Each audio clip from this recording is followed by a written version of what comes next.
वेद शास्त्र और यदि ज्ञान की बात किया जाए तो आप पाएंगे कि इस देश में उसे सोचने समझने वाले व्यक्ति की भी बहुत अभाव हो चुका है। आज हम जिस बाबाओं की बात कर रहे हैं, जिस कथावाचक की बात कर रहे हैं, वो हमें कथा तो सुनाते हैं, ज्ञान तो परोसते हैं, लेकिन हमें अधर्म में फंसा देते हैं। वह यह ठेकेदार बन जाता है कि मैं तुझे मुक्ति करवा दूंगा, मैं तुझे मोक्ष पहुंचा दूंगा। लेकिन भाइयों, जब तक आपका कर्म नहीं उस योग्य हो जाएगा, तब तक आप उस मुक्ति को, उस मोक्ष को प्राप्त नहीं कर सकते। क्योंकि कर्म करने से ही आप अपने योग्यता को, अपने बल को प्राप्त करते हैं। बिना कर्म के आप किसी भी वस्तु को नहीं प्राप्त कर सकते।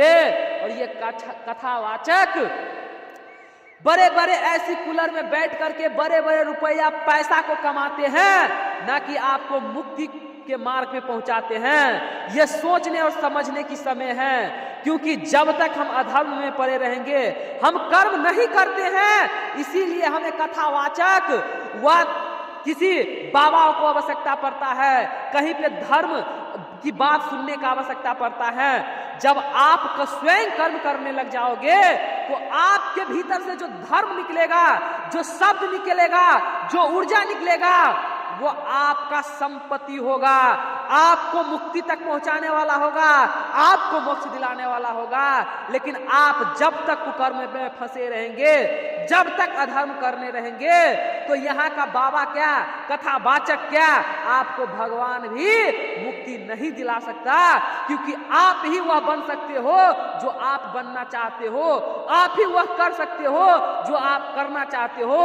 किसी को कितना भी घूस क्यों ना दे दो, लेकिन वह तुम्हें मुक्ति नहीं दिला सकता, तुम्हें मोक्ष नहीं दिला सकता, तुम्हें इस दुनिया के बंधन से छुटकारा नहीं दिला सकता।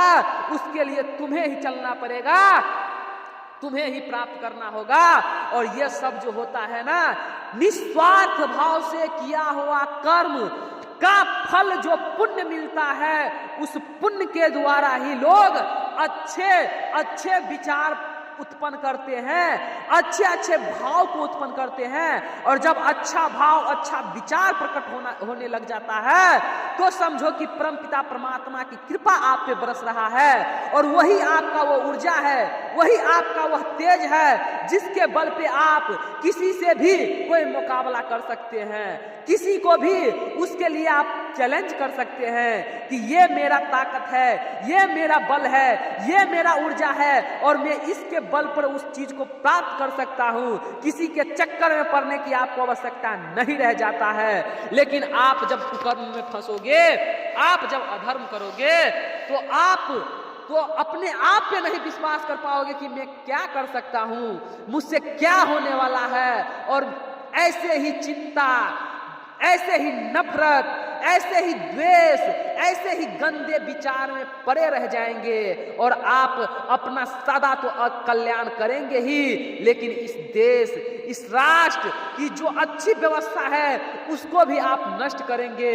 अभी इतना रोक झोंक, चमचमाती दुनिया जो देख रहे हैं ना, ये चमचमाती दुनिया उस ईश्वर का जो है ना शोभा सुशोभित कर रहा होगा, ये जरूरी नहीं है। क्योंकि आपके भीतर जो ये चमचमाती दुनिया, ये बाहर जो दिख रहा है, वह भीतर में नहीं होता।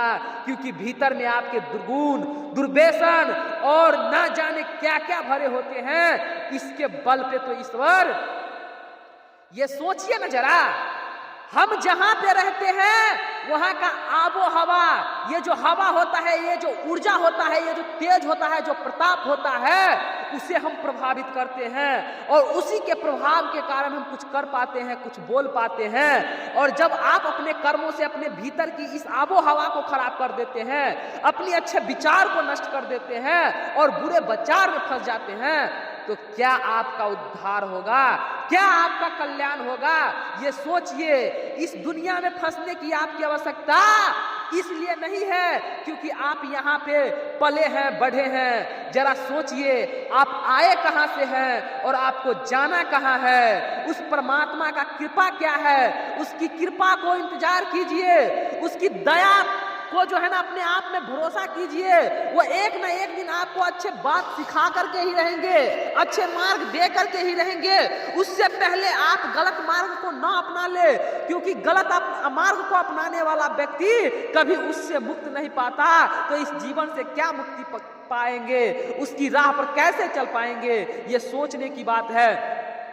जब हम कर्म करते होते हैं ना, तो हमारे ऊपर, हमारे शरीर पे, हमारे मन पे, हमारे आत्मा पे, हमारे बुद्धि पे उस कर्म का प्रभाव पड़ता है। देखिए ना, कोई गंजेरी होता है, भंगेरी होता है, नशेबाज होता है, जुएरी होता है, तो उसे वही व्यक्ति, वही स्थान अच्छा लगता है, क्योंकि उसका कर्म ऐसा बन गया है, स्वभाव ऐसा बन गया है, तो वह वही करेगा। लेकिन जो इस चीज से दूर होते हैं, स्वाभिमानी होते हैं, प्रतापी होते हैं, अच्छे कर्म करने वाले होते हैं, तो उसका वही चीज प्राप्त होता है। आप अपने आस पड़ोस, अपने दुनियादारी में आप देखेंगे तो आप पाएंगे कि कुछ व्यक्ति को गंदगी ही पसंद आता है, क्योंकि गंदगी के बंधन में वह बन चुके हैं, उसे अच्छा चीज अच्छा नहीं लगेगा। और जो अच्छे व्यक्ति होते हैं, उसे न तो उस गंदगी की तरफ जाना चाहता है और नहीं उसमें फंसना चाहता है, बल्कि उससे दूर रहना चाहता है। हम और आपको भी जरा इस पे विचार कर करके ही अपने आप को उन्नतिशील व्यक्ति बनाना होगा, अपने आप को स्वाभिमानी व्यक्ति बनाना होगा, अपने आप को जो है ना अच्छे लोग बनाना होगा। तब इस आवा हवा में अच्छे बात को फैलेगा, अच्छे कर्म फैलेगा, अच्छा विचार फैलेगा। और जितना अच्छा बात, अच्छा कर्म इस आवा हवा में फैलेगा, ये संसार उतना ही सुंदर बनेगा। भले ही संसार में चमचमाती हुई दुनिया न हो, ईश्वर ने क्या कम चमचमाती दुनिया बनाया है। जिसपे आप काम कर रहे हैं, जिस प्रदूषण को प्रदूषित कर रहे हैं, इस वातावरण को खराब कर रहे हैं, क्या ईश्वर में कमी था? ईश्वर में कोई कमी नहीं है। ये सूरज जो आपको बना दिया है, ये धरती जो आपको बना करके दे दिया है, उसमें आप कमी निकाल रहे हैं और आप अपने बातों को बढ़ा रहे हैं और ईश्वर की बातों को जो है ना कमजोर साबित कर रहे हैं। इससे आप महान होने वाले नहीं हैं, बल्कि उस ईश्वर की महानता पे आपको सोचना होगा, विचारना होगा। उन्होंने आपको इसलिए पठाया है कि आप अपने जीवन को उन्नतिशील बना करके हमारे करीब आ जाओ, फिर तुम्हें किसी भी चीज की आवश्यकता नहीं होगा। यह संसार जहां पे हम रह रहे हैं, यह बहुत तिनकी सी जगह है, बहुत छोटा है। जब ब्रह्मांड के विषय में आप विचार करने लग जाओगे, तो आपका यह जीवन ही कम पड़ जाएगा, यह संसार ही कम पड़ जाएगा।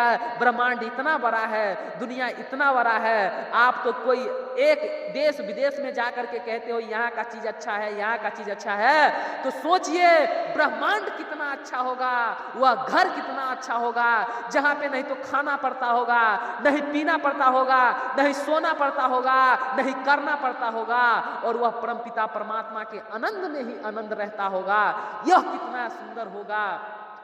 कोई गायक, कोई विद्वान, कोई शास्त्रकार ऐसे ही किसी बात को नहीं लिखा है, उस पद को प्राप्त किया है, उस बातों को अनुभव किया है, उस ऊर्जा को उसने जाना है, तब उस बातों को किसी शास्त्र में बयान किया हुआ है, उसको व्याख्या किया हुआ है। आप तो है ऐसे ही फंसते रह जाएंगे, और जब तक सोचने और विचारने का बुद्धि नहीं खोलेंगे, तब तक दुनियादारी में तो है लटके ही रह जाएंगे।